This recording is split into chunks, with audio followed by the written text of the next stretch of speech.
It's Professor Khalil Amani. I'm still fly as ever, working some shit out. We on part 7, and I think we're gonna wrap it up. I think this is the final part of our series on the Jerusalem church versus the Pauline church. That's right. I mean, anybody who takes a cursory look at what happened between Paul and Peter, James, and John would definitely say that they had a rent, they had a rift, there was a gulf, there was a divide and a division between the two theological ideals on the Jesus movement. Now, my opponent, Israel's struggle doctrine, he thinks that everything was hunky-dory, as smooth as a baby's bottom. That there was no issue between what was being taught in the original followers of Jesus, aka the Jerusalem church, and what would be taught by the Apostle Paul and his Gentile movement. Listen up, people. The very fact that these two camps, these two movements had different audiences speaks for itself. The people in Jerusalem, aka the Jerusalem church, their mission was to the Jews. It was not to the Gentiles.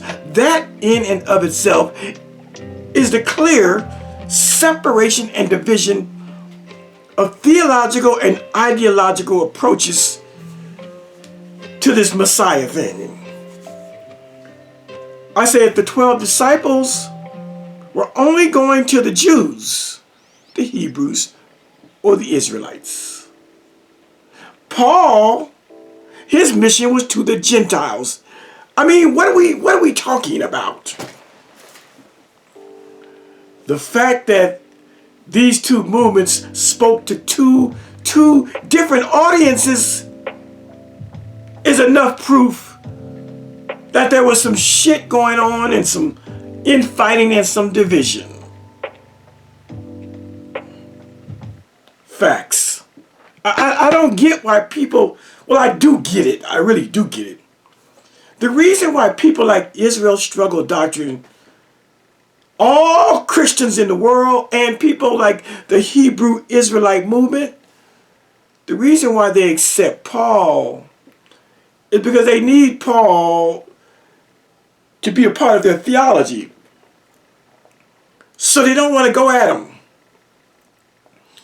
And the mere fact that the Apostle Paul has more to say in the New Testament than Jesus, well, they feel duty-bound to use his words. That alone should make you go, wait a minute. How does Paul speak more than Jesus in the New Testament? What it simply shows you is that Paul's version of the Jesus movement, it won the day. It won over. You know what they say? The victor writes history. The victor.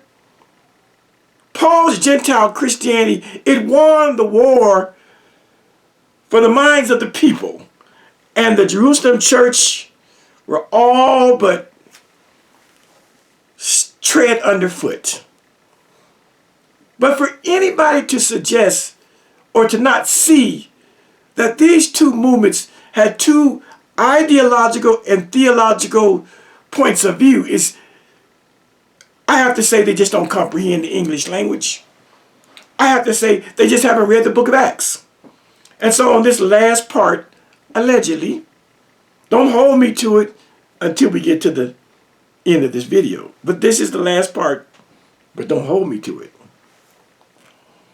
We are going to show and talk about the culmination of the beef and the scuttlebutt and the rent and the rift and the divide and the gulf between these two Jesus movements. One was called the Way, as I have taught Israel's struggle doctrine. 29 years of reading the Bible, he didn't know it, but now he knows it. He's a better Bible teacher for it. He can go on now and teach Bible, and when he talks about Paul and the New Testament, he can actually say, yeah, the people were called the Way back in the day. And Paul's Christian movement came along about 20 years later. Christian. We've covered that. But I want to talk to you all about the head up, the meet up, the pull up. Oh, there was a great pull up. I'm using words that y'all could understand today, right? Nigga be on saying on, what you got beef? Pull up, nigga. You got beef? Pull the fuck up, nigga. And so there was a pull up. Some might say a call up. Because Saul, who became Paul, he became a great teacher of whatever he was teaching. A great teacher. We've already covered that he lied. We've already covered that he left Damascus by secret. He had to escape from Damascus. And he went to Jerusalem. And we already read in the last part that the immediate followers, the disciples of Jesus, James, Peter, and John, the 12 disciples, all of them, they rejected his presence. They wanted nothing to do with Saul. They was afraid of the nigga because they had reason to be afraid of him. And since they were afraid of him, they didn't believe that he became a Jesus believer himself. They didn't believe it. So Saul leaves, he becomes Paul. He leaves the presence of the 12 disciples. He leaves Jerusalem. He got a chip on his shoulder. He madder than a wolf. He's been told that his presence is not wanted. And he goes on. And he says, fuck it, I'm going to teach my own thing. And sure enough, he teaches. And sure enough, unlike struggle doctrine, unlike Israel doctrine, unlike Carl Albert Davis, who's out here trying to teach and can't gain a single convert. Been teaching for 15, 18 years. Been teaching for 20 some years. And oh, struggle doctrine, Israel doctrine, he ain't got one convert. Well, he got Hananiah reading for him, but is Hananiah really a follower of Israel doctrine? Yeah, he used to have the trout mouth woman over there, but she never bought into his stuff. Because the Apostle Paul was greater than Israel's struggle doctrine. Apostle Paul was charismatic and gregarious, had the gift of gab, knew how to speak. He could speak his speech like Dr. Umar Johnson would say. Israel doctrine doesn't have that thing. He was not gregarious. Israel doctrine is not charismatic. Israel doctrine doesn't have what the French call je ne sais quoi. You know what it is to have je ne sais quoi? See, I got it. I got je ne sais quoi.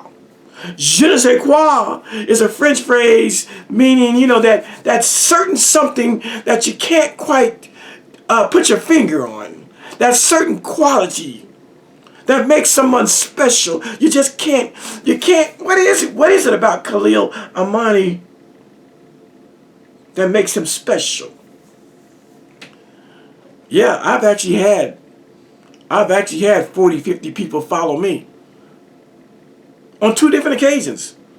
When I was in the Yahweh Ben Yahweh cult in Miami, I was the leader of the Newark, New Jersey temple.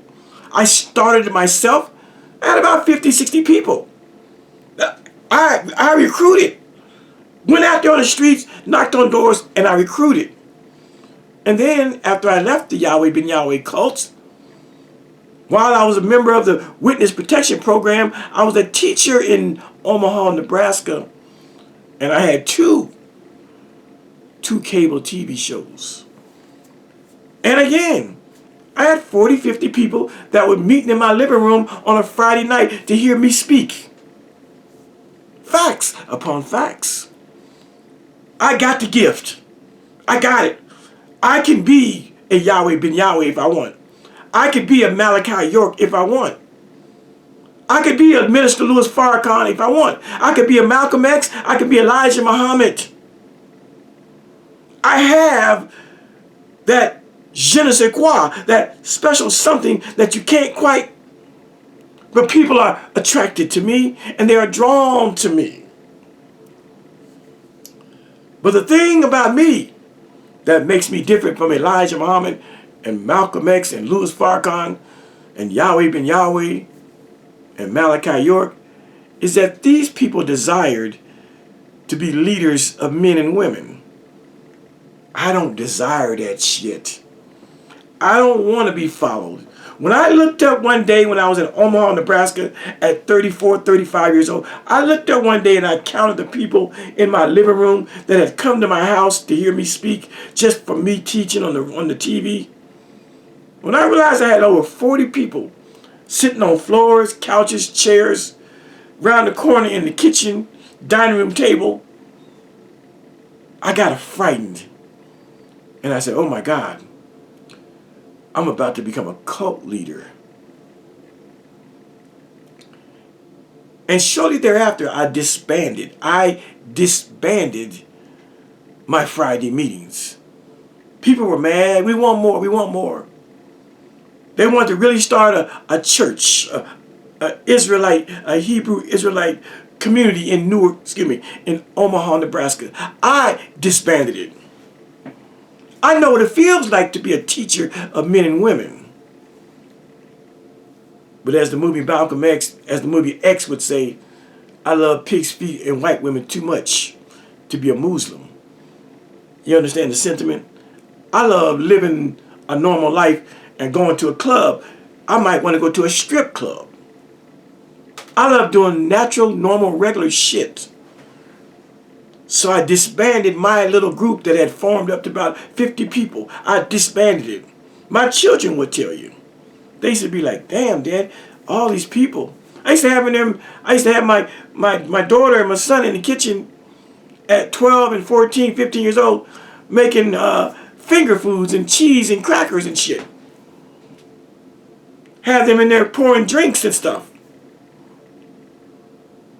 I could have been a big leader today.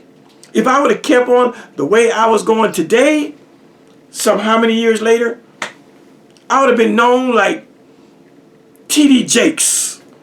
I would have been known like anybody you know. I could have had the biggest goddamn Hebrew Israelite congregation in Omaha there is.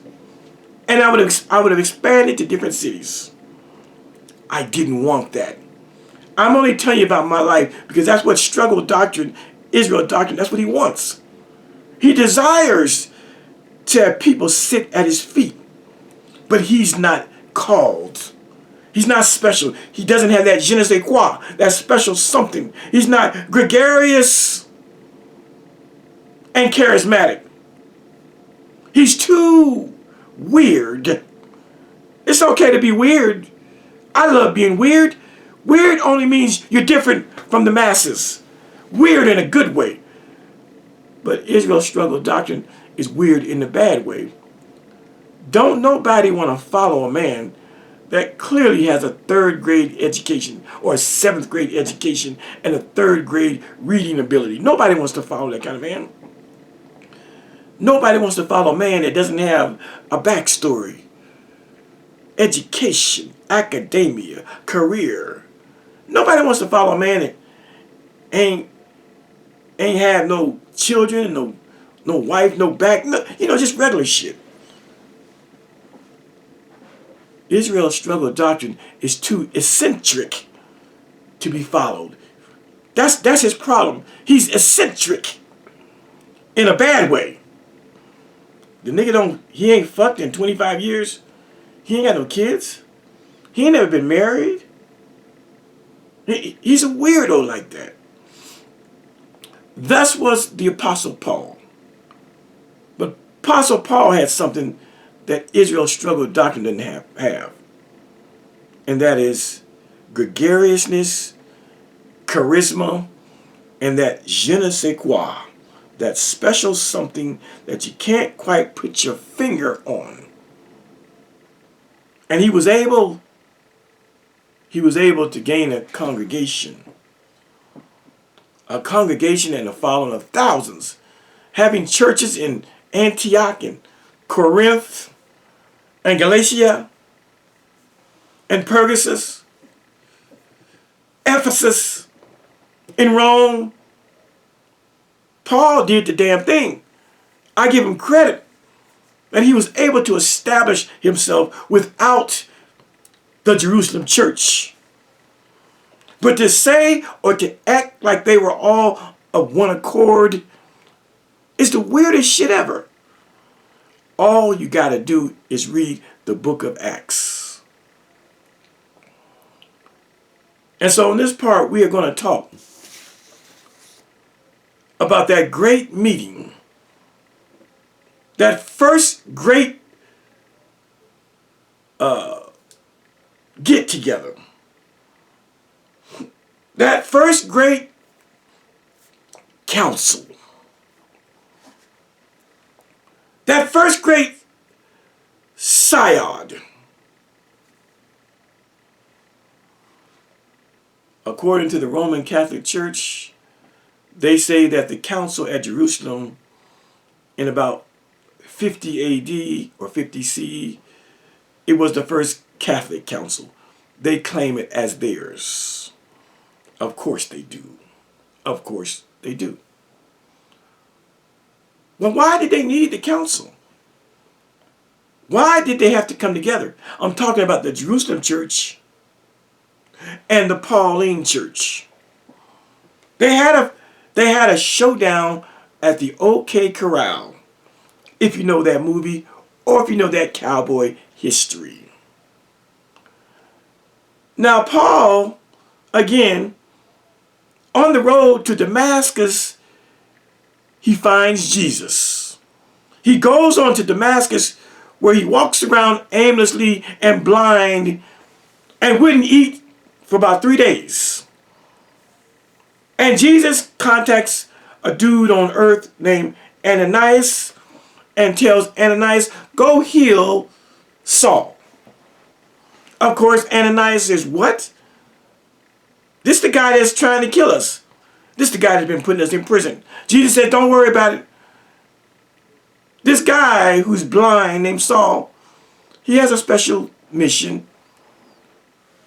He's my servant, and I'm going to make him go after the Gentiles, to bring them into the fold of God. Go give him his sight back, Ananias. Ananias does. And after that, Saul, he starts eating more. He starts eating because I guess he was depressed because he couldn't see. He starts eating more and gets his strength back. And he starts preaching. And remember, when we talk about Saul, always keep in the back of your mind that Saul was not in Damascus by himself. Do you think that one man could go to Damascus and bring back prisoners, Jesus people of the way, bring them back in chains?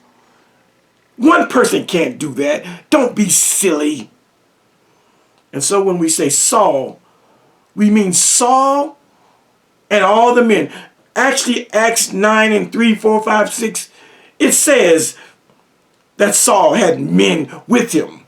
We don't have to guess about it. Common sense tells you that one man can't go and bring back lots of people. They would just beat him up. Duh. But in the book of Acts, the 9th chapter, it tells us that the men that were with Saul, that's the guys who were doing Saul's dirty work. The men, I don't know, 10, 20, 30, 40, 50 men that were with Saul.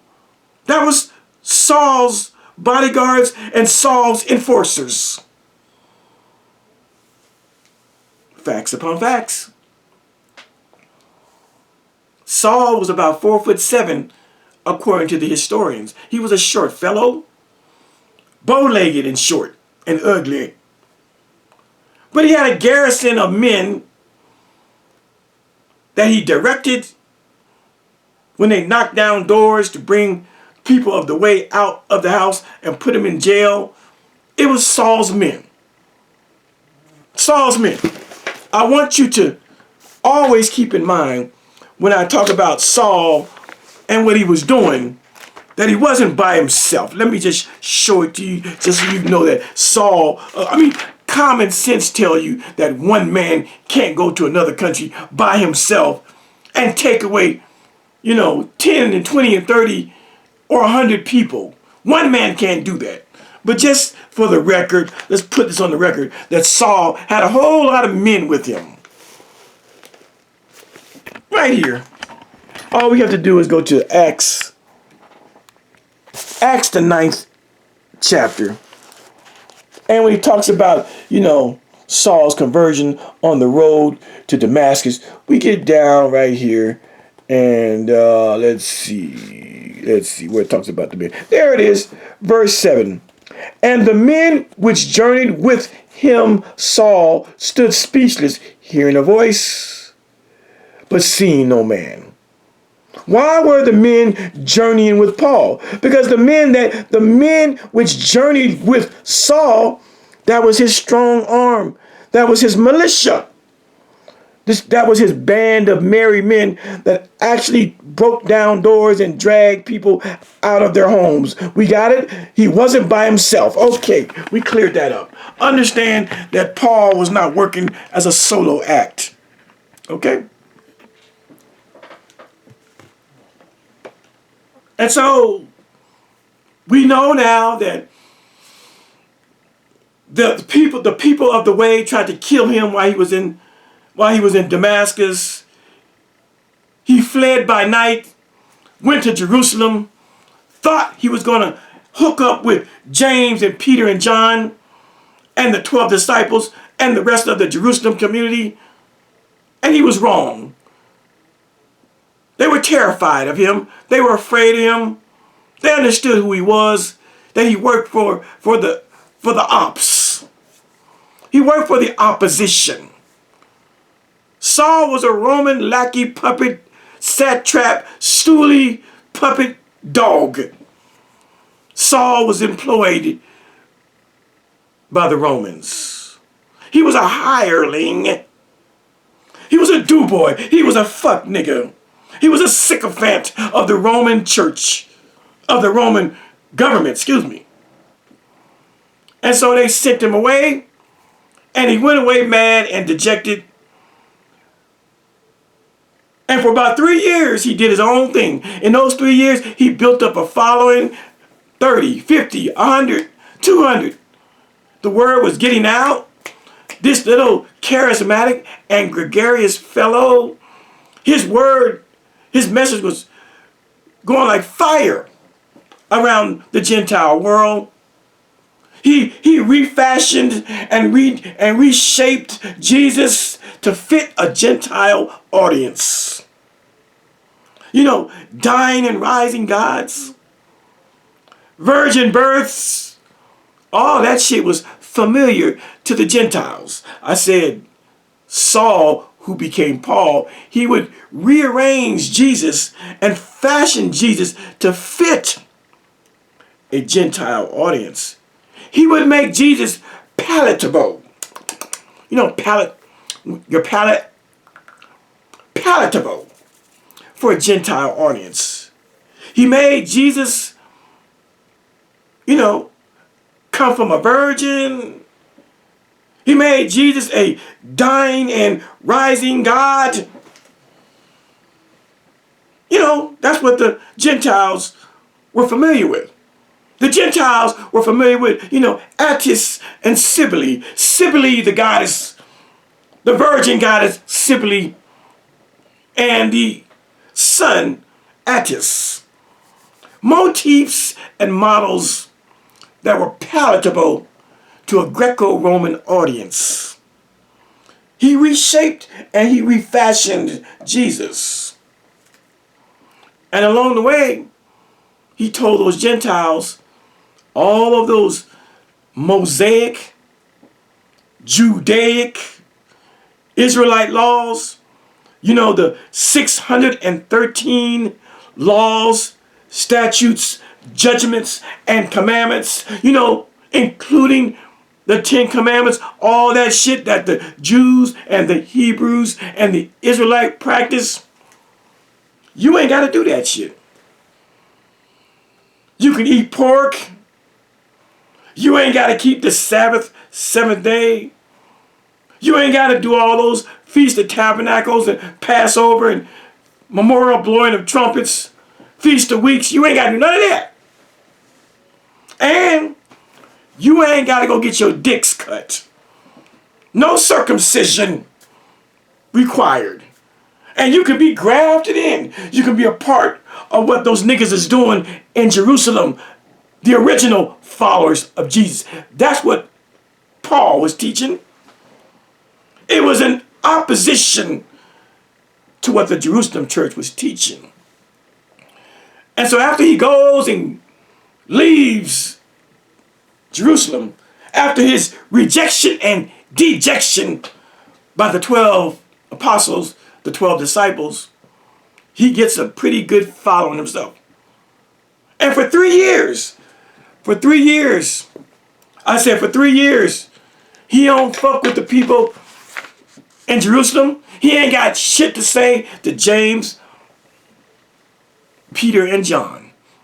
He works hard, proselytizing, converting, making proselytes of the Gentiles. For 3 years he does it. And after 3 years, he finally hooks up with the second in command of the Jerusalem church, Brother Peter. Brother Peter. He worked 3 hard years. Now he got a few thousand people checking for him. Yes, he does. Yes, he does.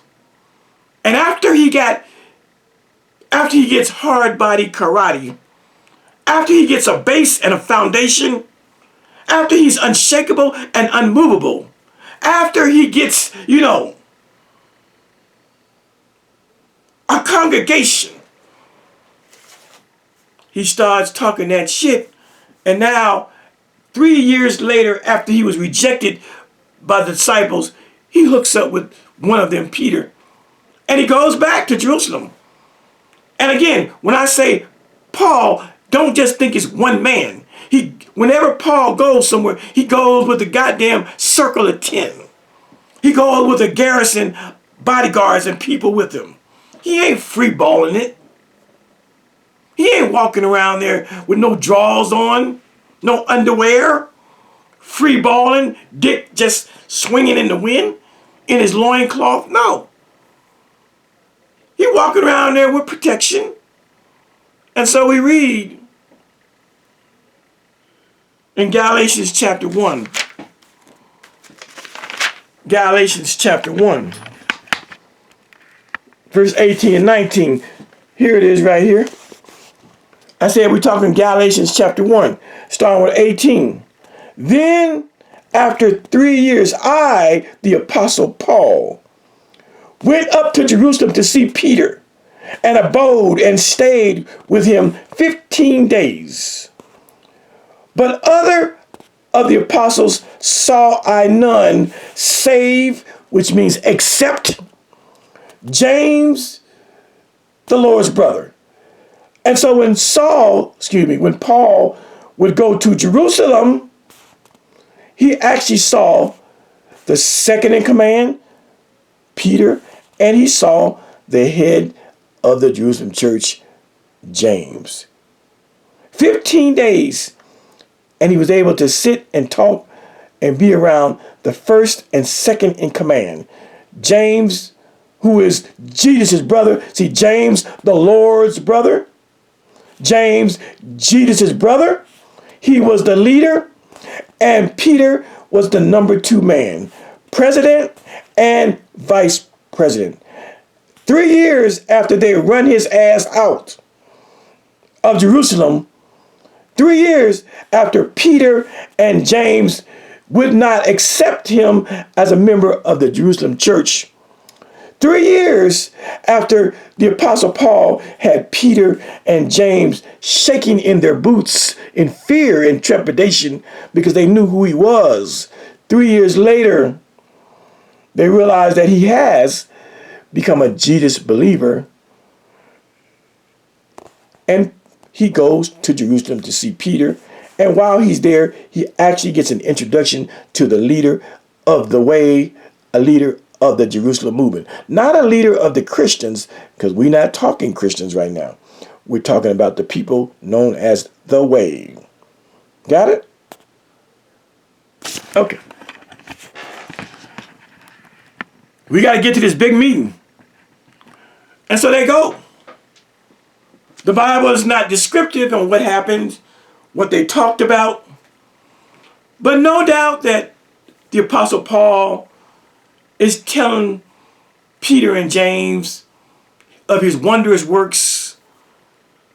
He's there very nice.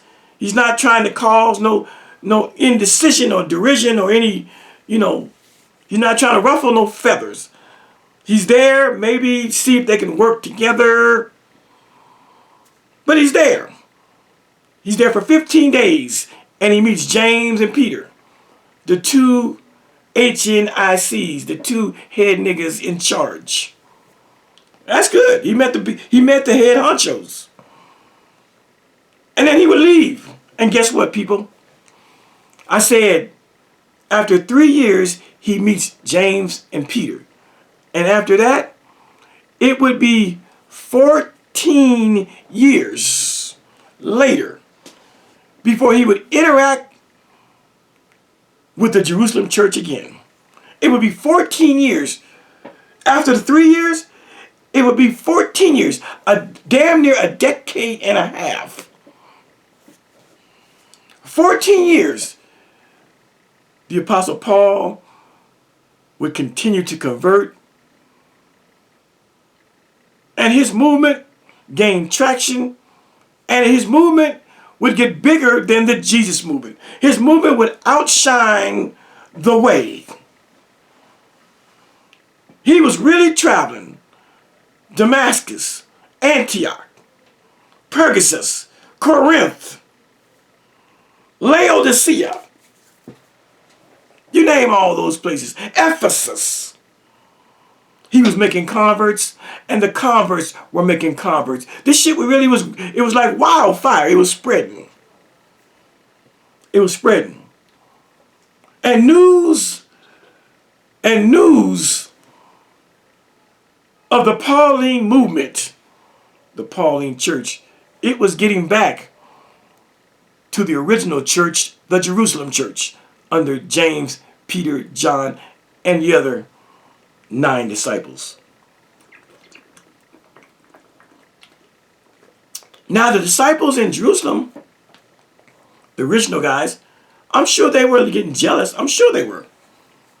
Not only were they jealous, they were getting angry. Because they were hearing reports that this bitch nigga, the Apostle Paul, was claiming their Messiah, but with a different message. A message that was antithetical, contradictory, and opposed the message of the 12 and the rest of the Jerusalem church. For Paul, the Apostle Paul, started talking about, don't worry, I just said it, don't worry about the Jewish law. You still be a part of the Jesus movement. And that just wasn't the truth from the Jerusalem movement. The Jerusalem movement, as much as they loved Jesus and had their own particular brand of Judaism, they still were strict Jews to their core. They still were observers of the Mosaic Levitical law. And now, you got a following out there that's damn near bigger than theirs, if not so. Claiming the same teacher, Yeshua, Yehoshua, Jesus, Isa, claiming the same teacher, but using him a different way. The shit was getting ugly. The shit was getting ugly. Let me give you one scholarly source before we go back to the Bible. I want to read from this guy here, David Wenham. It's called Paul, Follower of Jesus, or Founder of Christianity. Now, he's a scholar with a PhD. There's his name right there if you want to Google him. He's actually a Christian apologist. He's actually a Paul apologist. He's a Paul scholar. This book was written to try to smooth over the differences between the Jerusalem church movement and the Pauline church. Understand his position. His position, after you read the book, is that he actually thinks that there wasn't much difference between the two churches. But he makes some concessions. And let me read one of them. See, when you're a good student, you're not afraid to read the opposition viewpoint. It's all good. It's all good.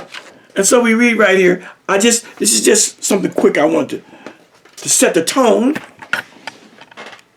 on this scholar. He says this.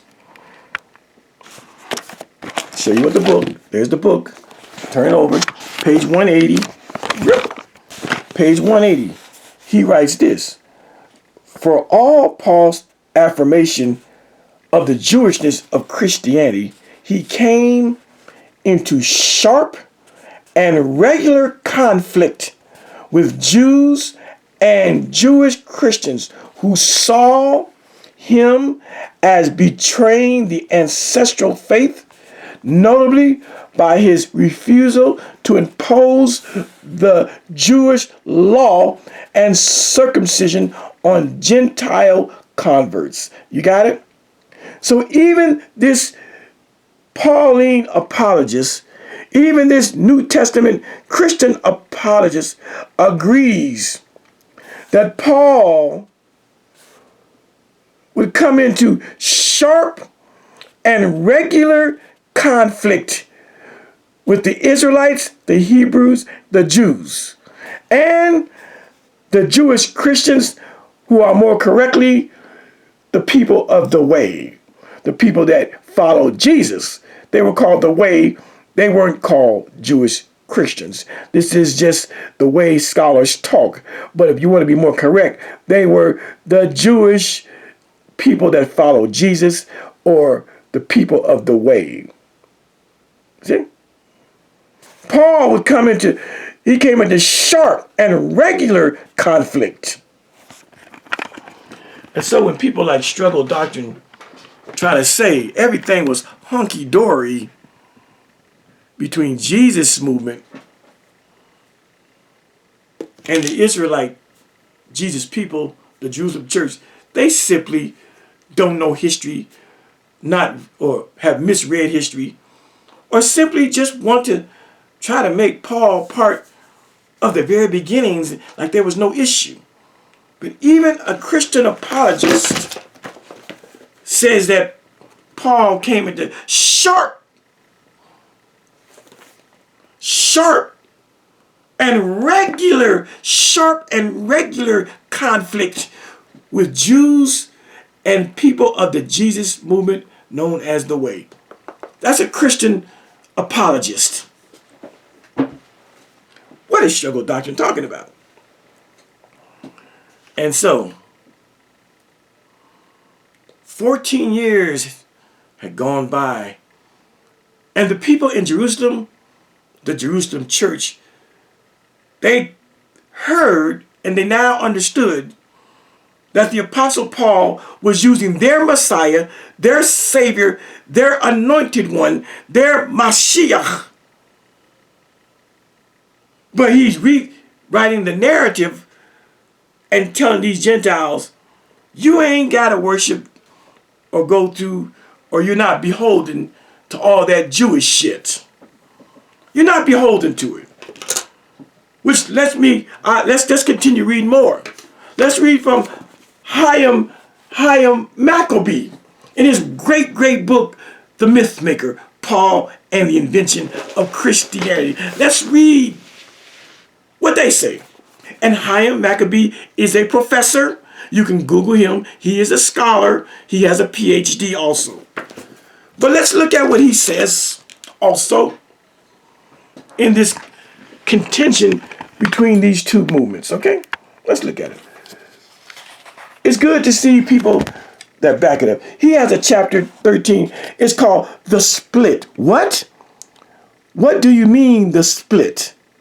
If you don't know that there was a split in the teachings of Jesus, you just don't know the history of Christianity. Yeah. See? And so let's just read a couple excerpts. Excuse me. Let's just start. We have seen that Christianity, as a new religion distinct from Judaism, with the doctrine of salvation through the divine sacrifice of Jesus Christ, and with new sacraments of baptism and Eucharist, did not arise through the Jerusalem church. See? All this baptism shit that struggle doctrine talks about, and the Eucharist and the breaking of bread and wine, all that shit, it did not arise through the Jerusalem church, aka the Way, which indeed was not a church at all, but a monarchical movement within Judaism, with a belief in the miraculous resurrection of a human Jesus. See, the founder of Christianity as a separate religion was Paul. See, the founder of Christianity as a separate religion, it wasn't Jesus. It wasn't the Jesus movement. It wasn't the Church of Jerusalem. It was Paul, who first deified. That means he made God. He made Jesus a God, who first deified Jesus and claimed revelations from this new deity, this new deity, this new God, as the basis of the doctrines of his new religion. See? The purpose of the book of Acts, see, the book of Acts is where all this shit starts. The purpose of this book of Acts is to minimize the conflict between Paul and the leaders of the Jerusalem church. What? The purposes of the book of Acts is to minimize the conflict. What? Struggle doctors say there ain't no conflict. There ain't no difference. They're all on the same page. That's because the nigga doesn't read. But there was a conflict between Paul and the leaders of the Jerusalem church, James, Peter, John, and the other 9 disciples. There was simply a conflict in their teachings. James and Peter, the leaders of the Jerusalem church, who were James and Peter, period. Got it. Peter and Paul, in later Christian tradition, became twin saints, brothers in faith, and the ideal that they were historically bitter opponents standing for irreconcilable religious standpoints would have been repudiated with horror. In other words, they try to make Peter and Paul best friends, buddies, with the same message. And later on, the church, the Roman church, they repudiated any ideals that there was a problem between those two. See? The work of the author of Acts was well done. He rescued Christianity from the imputation of being the individual creation of Paul, and instead gave it a respectable pedigree as a doctrine with the authority of the so-called Jerusalem church. My goodness. Are y'all catching? I want you to catch this.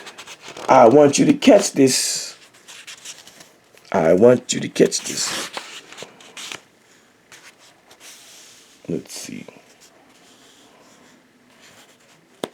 Okay, that's good enough right there. That's good enough for now. That's good enough. Yeah, there was problems. And so after 3 years in the beginning, where the Apostle Paul sits down with James and Peter, after that 3 years, he wasn't too impressed with what they had going on in Jerusalem. And he ain't seen them niggas for 14 years. 14 years. He ain't talked to Peter, Paul, John, or the Jerusalem church for 14 years. Get that on your head.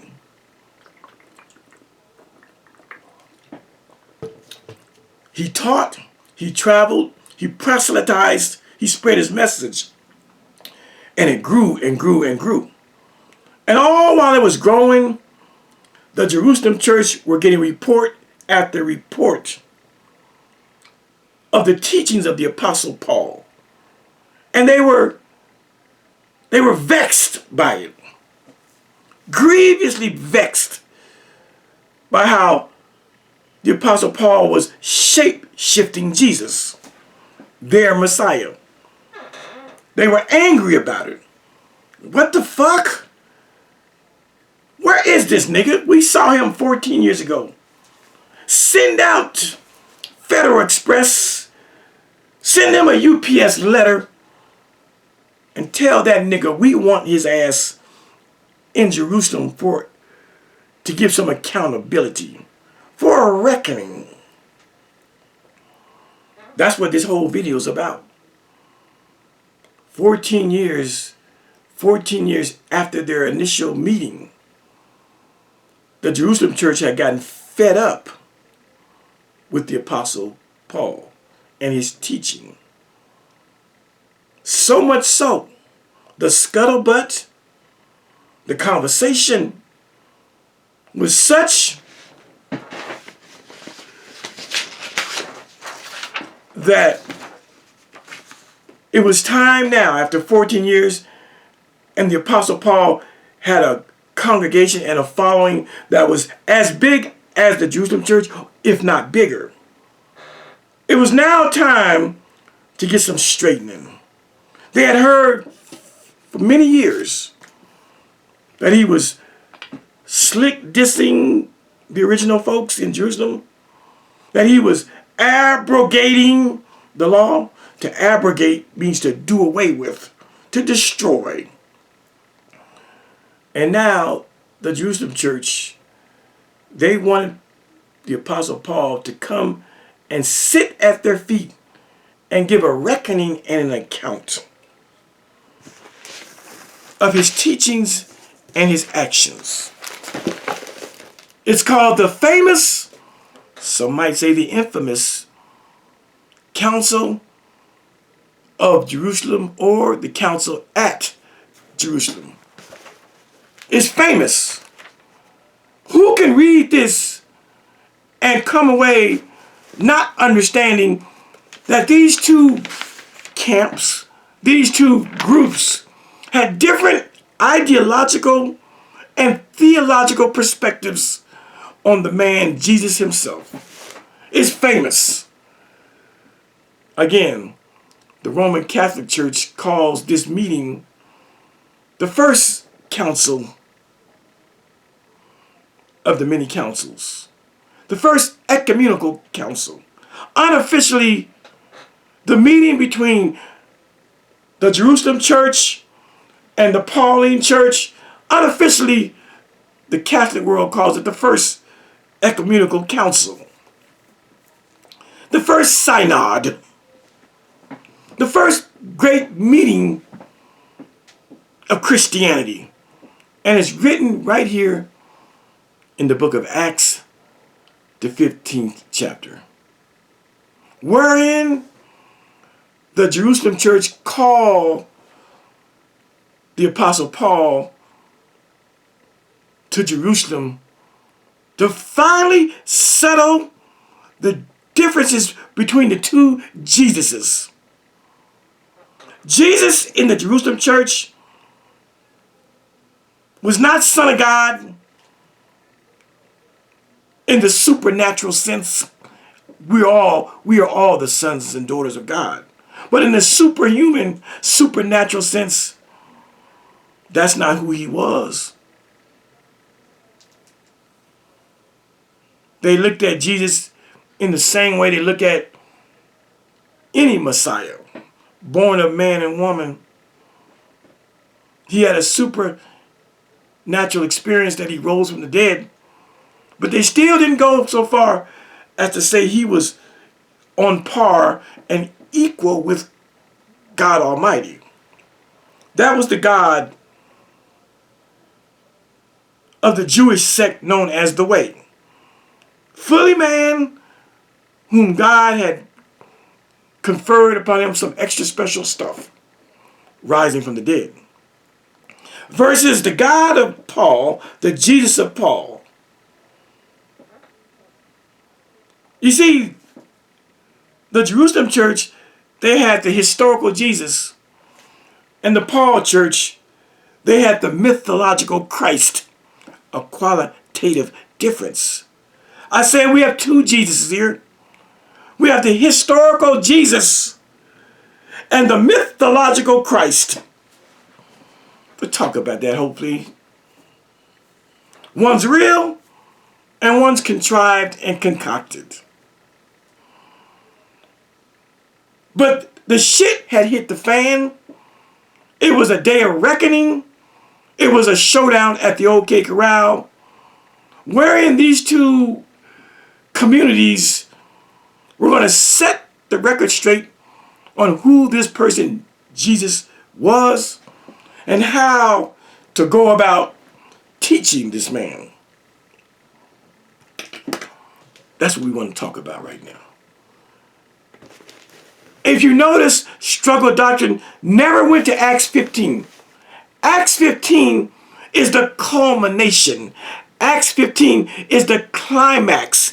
Acts 15 is the apex, is the top of Mount Everest.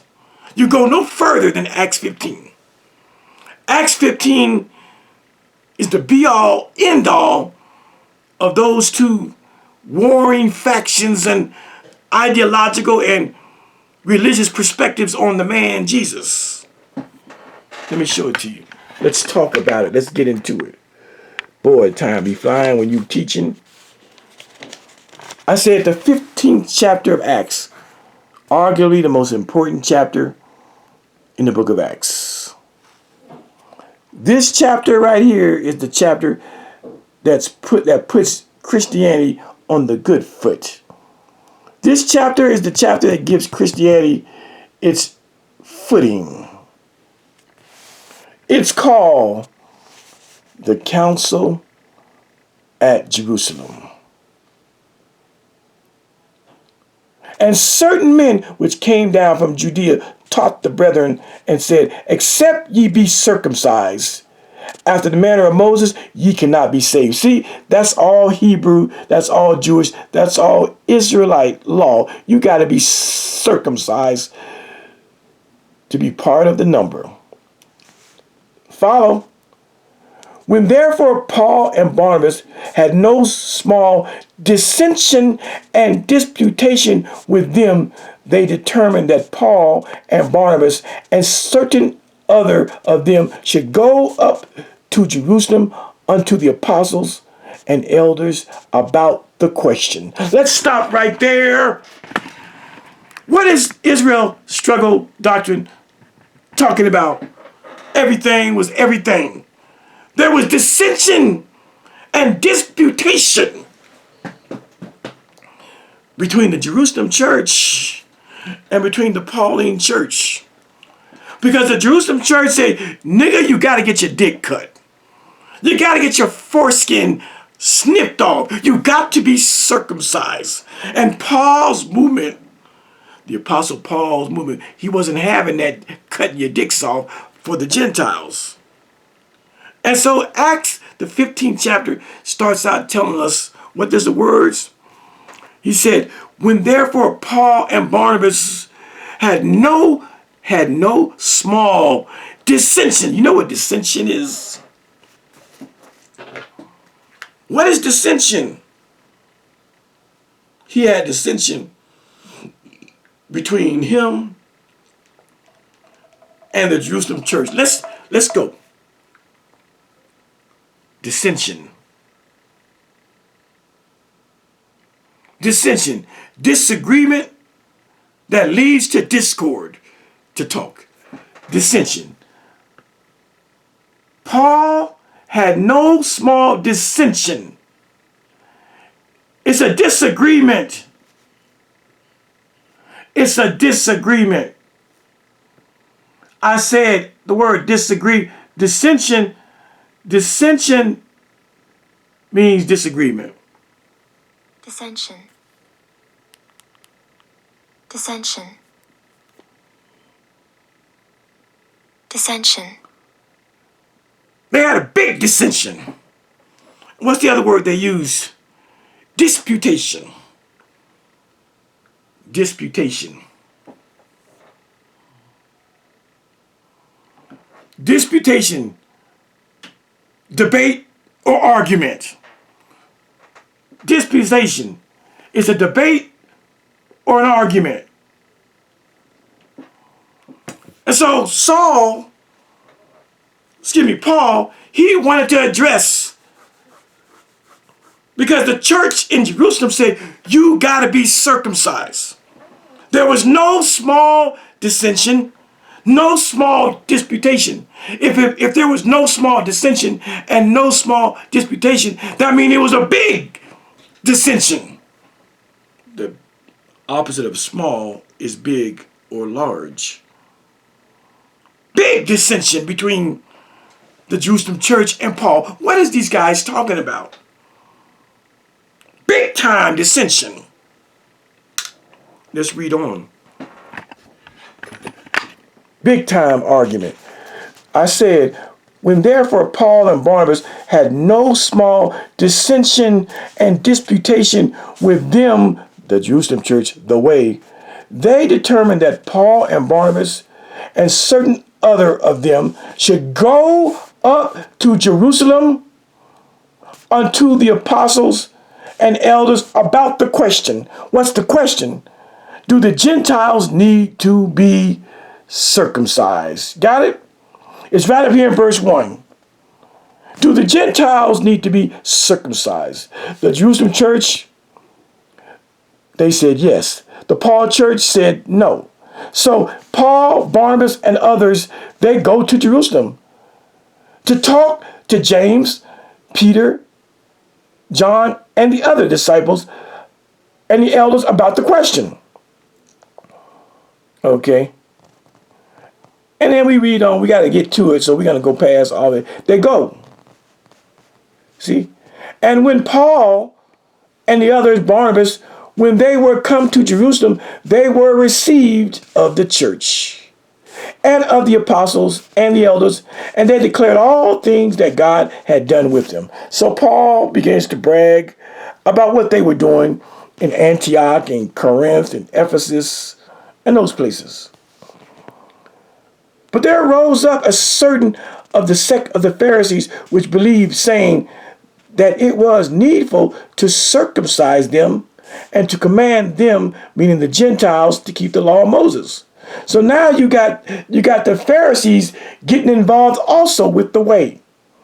They said, Paul, you got to have those Gentiles, they need to be circumcised and they need to keep the law of Moses. That is the 613 laws, statutes, judgments, and commandments. And the apostles and elders came together for to consider this matter. In other words, do the Gentiles really need to keep the laws of Moses? Do the Gentiles really need to be circumcised? Let's consider the matter. And when there had been much disputing, arguing, Peter, who was the second in command, rose up and said unto them, Men and brethren, ye know how that a good while ago God made choice among us, that the Gentiles by my mouth should hear the word of the gospel and believe. And God, which knoweth the hearts, bear them witness, giving them the Holy Ghost, even as he did unto us. Okay, so Peter's saying, yeah, God, yeah, he talked to the Gentiles. Yeah, he's going to let the Gentiles have salvation. He's setting up the argument and put no difference between us and them, purifying their hearts by faith. Now, therefore, why tempt ye God to put a yoke upon the neck of the disciples, which neither our fathers nor we were able to bear? In other words, the Apostle Peter is he's on Paul's side. He's saying, why is God going to put a yoke? You know what a yoke is?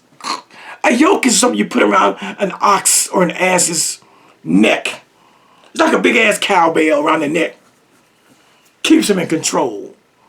So Peter of the Jerusalem church, he says, why should we put that burden? Why should we put the burden of circumcision on the Gentiles? Why should we put the burden of keeping our 613 laws, statutes, judgments, and commandments on those Gentiles? Why should we do it? Because frankly speaking, we ourselves were not able to keep the 613 laws. Peter admits that the Jews themselves were never able to keep the 613 laws of God. So why we put a yoke of oppression, a yoke of religious oppression around the necks of these Gentiles? We couldn't keep the law, and we gonna put that on them?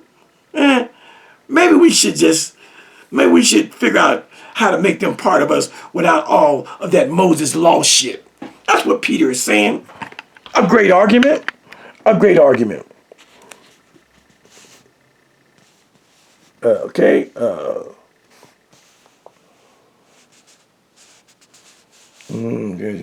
Certainly the law of Moses. Okay, and he's to talk to the matter of choice among us. Okay, I'm trying to find where I was at. Let's see.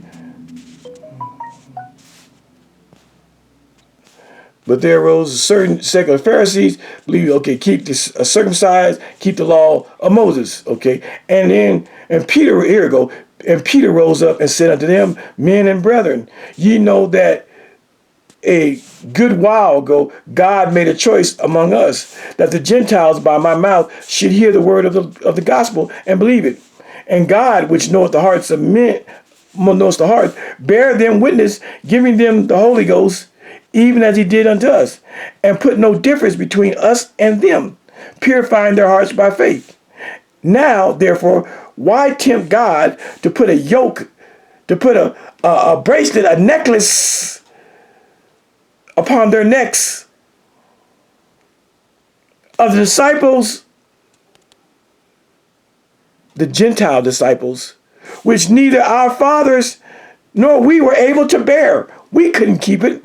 And we're going to tell them they got to keep it.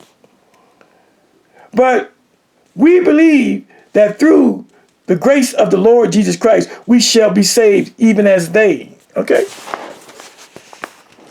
Then all the multitude kept silence and gave audience to Barnabas and Paul, declaring what miracles and wonders God had wrought among the Gentiles by them. So now,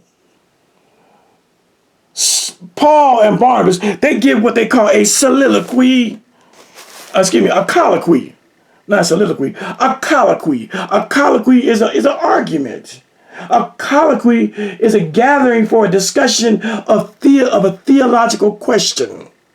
or theological questions. That's what a colloquy is. So Paul and Barnabas, they give a colloquy. It was a gathering for a discussion of theological questions. And so,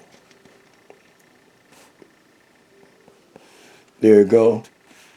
And after they had held their peace, after the colloquy, after they discussed the discussion of the theological question of circumcision and keeping the laws of Moses, they got quiet. They held their peace. James answered, saying, Men and brethren, hearken or listen unto me. Simeon had declared, okay, we're going to go down here. So now James is talking. James is the leader. He starts talking. I'm speedballing because I want to get through this. He starts talking.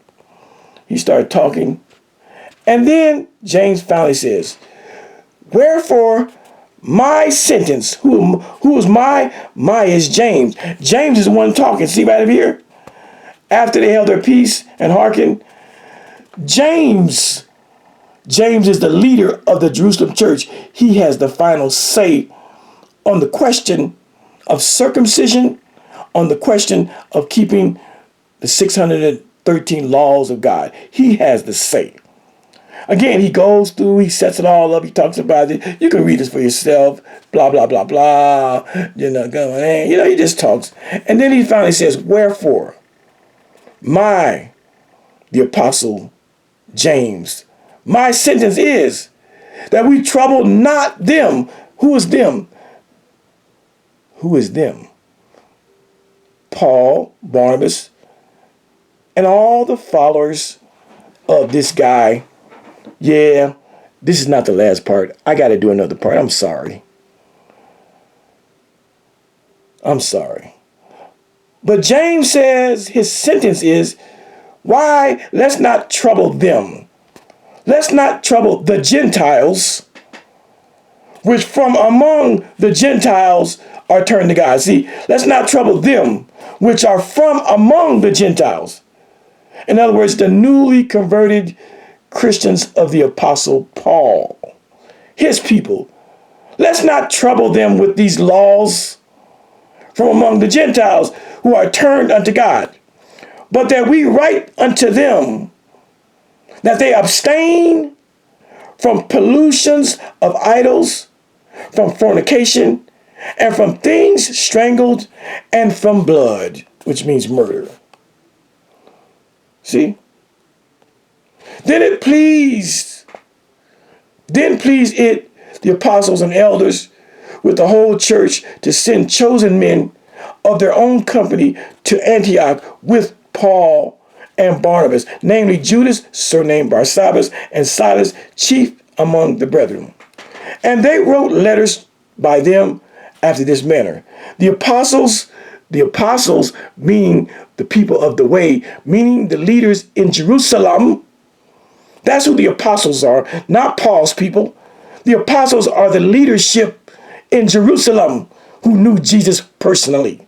The apostles and elders and brethren send greeting unto the brethren which are of the Gentiles in Antioch and Syria and Cilicia.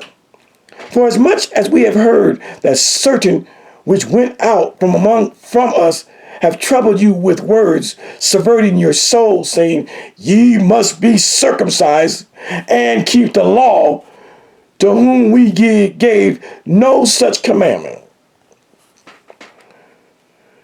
It seems good unto us, being assembled with one accord, to send chosen men unto you with our beloved Barnabas and Paul, men that have hazarded their lives for the name of our Lord Jesus Christ. We have sent therefore Judas and Silas, who shall also tell you the same things by mouth. For it seemed good to the Holy Ghost and to us to lay upon you no greater burden than these necessary things, that ye abstain from meats offered to idols, and from blood, and from things strangled, and from fornication, from which if ye keep yourselves, ye shall do well. Fare ye well. So, when they were dismissed, see, Paul had to be dismissed from the council of Jerusalem. So when they were dismissed, they came to Antioch. And when they had gathered the multitude together, they delivered the epistle, which when they had read, they rejoiced for the consolation.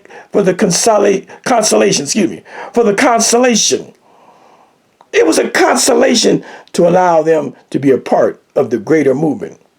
And Judas and Silas, being prophets also themselves, exhorted the brethren with many words and confirmed them. And after they had tarried or stayed there a space, they were let go in peace from the brethren unto the apostles. See? See? Stop there. Boy, I got to wrap this up. I don't know. I might be able to end it, but if I don't, I'll come back. And so there you have it. So there you have it. And so what happens at this whole thing is that instead of these newly formed Jesus believers that would be called Christians in a minute, what had happened was there was a what's the word? There was a consolation. The consolation was, I said, James, the leader of the Jerusalem church, Peter, second in command, John, third in command, and the rest of the elders, and even the Pharisees that were talking about this, they were conciliatory towards the Apostle Paul and Barnabas. Conciliatory means they allowed them to be a part of the movement and told them, it's a couple things you got to do. We're gonna give you a conciliatory prize.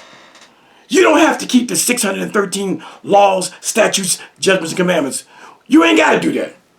You ain't got to cut your dicks and cut the foreskin off and perform circumcision.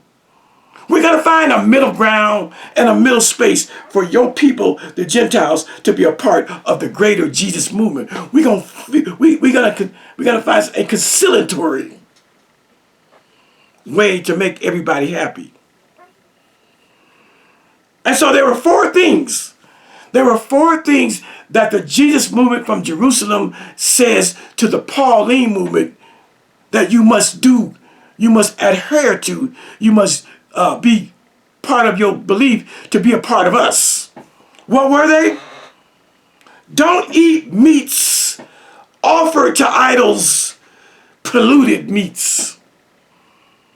Don't be into blood or murder. Don't eat things strangled. And don't be fucking and sucking like you ain't got no sense. Fornication. That was it. That's what the Jerusalem church told the Pauline church. If you want to believe, if you want to claim that our Jesus is your Jesus, these are the things you got to do. These are things you got to do.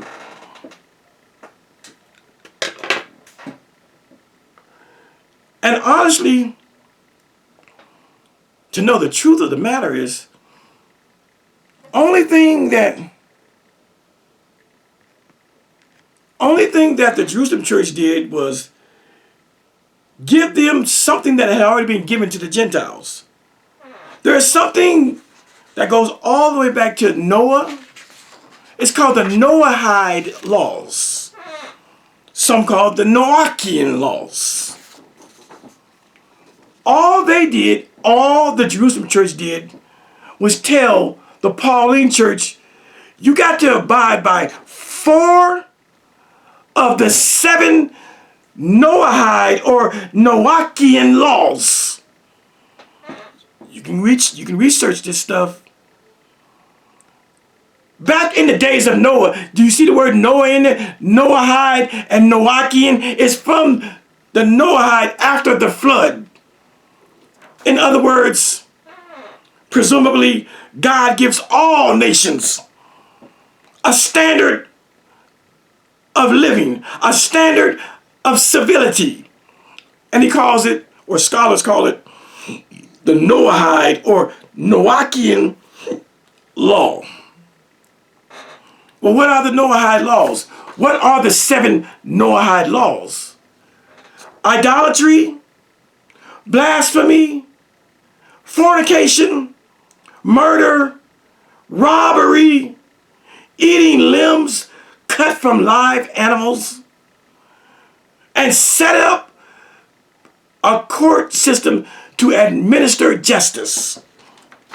You didn't know that, did you? Those were the 7 laws given to all humanity. Idolatry, don't be idol worshipers. Blasphemy, don't curse God's name. Fornication, don't just be fucking without being married. Murder, of course.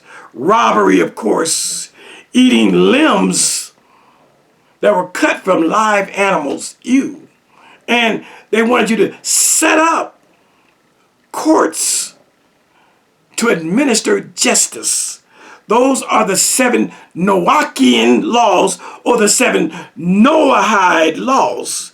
And what the Jerusalem church essentially does is they simply tell the Apostle Paul and Barnabas and the Gentiles, you don't have to go by the 613 Jewish or Hebrew or Israelite laws. You're not bound to do all that. You're not bound to do circumcision. You're not bound to follow the Mosaic law. But we do have 4 laws that you must believe in to be a part of us. And those 4 laws, they come from the ancient Noahide or Noachian law. And those 4 laws that James instilled was, don't eat meats offered to idols, don't murder, don't eat things that are strangled, and don't fornicate. All 4 of these laws are part of the 7 Noahide or Noachian laws. I'm a teacher. And so, the Apostle Paul and Barnabas, and they would even send the Jerusalem church, James, Peter, and John, they would even send a couple of representatives back with the Apostle Paul to talk and explain to the Gentiles how they have just been grafted in, and now they are officially part of the greater body of the Jesus movement. I think I did, guys. There's more, but I think I can close it out here. I think I can close it out here. Do you understand the history? That it was James, Peter, John, it was the 12 disciples, it was the Jerusalem church, it was the way that gives Paul's movement the final stamp of approval, the good housekeeping seal of approval. That the Apostle Paul, he was bound and he was an underling of the Jesus movement in Jerusalem. The Apostle Paul had to go to them. They didn't go to the Apostle Paul. That shows you the authority, the respect, who the fuck is in charge, and who's the real HNIC, the head niggas in charge. I said Paul, he would go to Jerusalem to give a colloquy, to give a discussion on theological questions. Do we keep the Sabbath? Do we keep the laws of Moses? Must we perform circumcision? And it was James who stood up and gave his final verdict on the Paul movement becoming part of the Jesus movement. You're going to tell me there wasn't no rift There wasn't no gulf. There was no division. Struggle Israel doctrine has never broke this shit down like this. Has struggle Israel doctrine ever talked about the Noahide or Noachian laws? I think not. Because he doesn't have a good reading of the subject. Yeah, we're going to close it out. We did it. Oh, there's more. I want to talk about how Paul and Peter had a big old argument over sitting down and eating with the Gentiles, that kind of stuff. But we could let it go. I'm so happy. Those of you who have been here, this is part 7, I think. For all parts, I know you got a great understanding of the division between the two early Jesus movement camps. One was called The Way, and they were the direct disciples of Jesus, and the other was called the Pauline Gentile Church. 2 different missions, one for the Israelites and one for the Gentiles. And it never changed. The 12 disciples always, their movement always was for the Israelites only. Paul's movement